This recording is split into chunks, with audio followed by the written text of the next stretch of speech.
Attending to the floods in southern Queensland, and the fate of St George will become clear when the floodwaters peak this morning. Keith Bauer is the owner of the Riverland Motor Inn in St George, and he joins us on the phone now. Keith, I appreciate you taking the time to have a chat to us this morning. What's the latest information you have on the flood level in St George? Well, the latest information I've just heard is that the levee bank is holding and will do so up to about 14.5 metres, and they're expecting it to peak just about now, just after daylight, at just over the 14-metre mark. Which means that St George has thankfully dodged a bullet here. Yes, luckily. That's the third year in a row, as everyone knows, and it's all been very scary, but it's certainly looking much better than it was this time yesterday morning. How are the residents, or those residents remaining in St George? Of course, there's been a mandatory evacuation in your town. How are the remaining residents holding up? Look, to be honest, I really haven't seen much of them because we've been so busy here at our motel, just looking after the guests we have that are all involved with the flood. So that's about all I've seen of it, to be honest. And you're talking about lots of SES personnel helping to reinforce those levees. They must be putting in around-the-clock work here. They are, yes. We hear cars going out and coming back all through the night, and all very involved with that, of course, and we also, apart from that, have all the media contingent that are in town. Yeah, as you mentioned, this is the third time in 2 years that St George has experienced serious flooding. It's pretty hard for residents of any town to go through a single flood event like this, but it's been extraordinary for your town to go through this experience, hasn't it? Oh, it has indeed, and we just said at the start of this year, I just said to my wife, just remember this time last year. Thank God we don't have to go through that again, and here we are going through it, and with an even higher river height.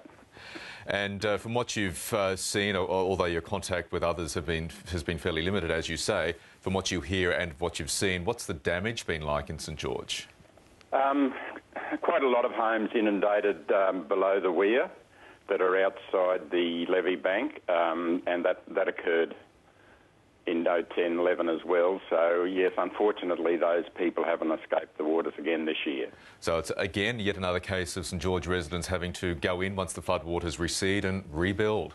Yes, the heartbreak task starts all over again. It's just unbelievable to think that we could go through these three record heights within 3 years. Keith, have you had any thoughts of, given this experience, this extraordinary experience over the last 2 years, of moving on, moving out? No, look, we really haven't. I mean, we've been here 12 years now since we opened the motel in February 2000. And, no, we love the town. We've got to know the locals well. We're happy here.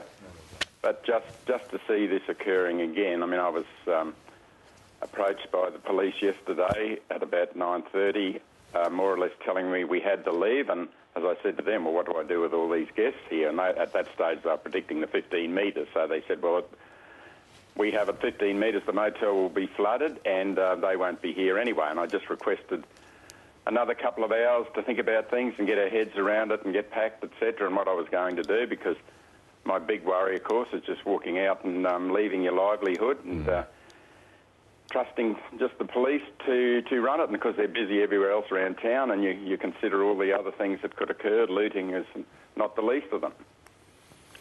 Has there been a concern about looting in St George?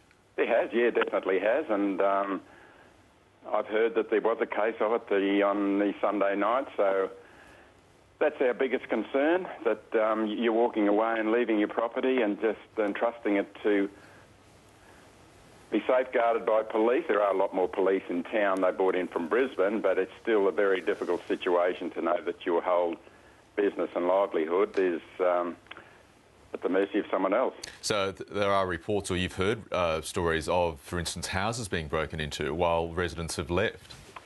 I haven't actually heard of any specific cases, but I've heard that it did occur in town, yes, on the Sunday night.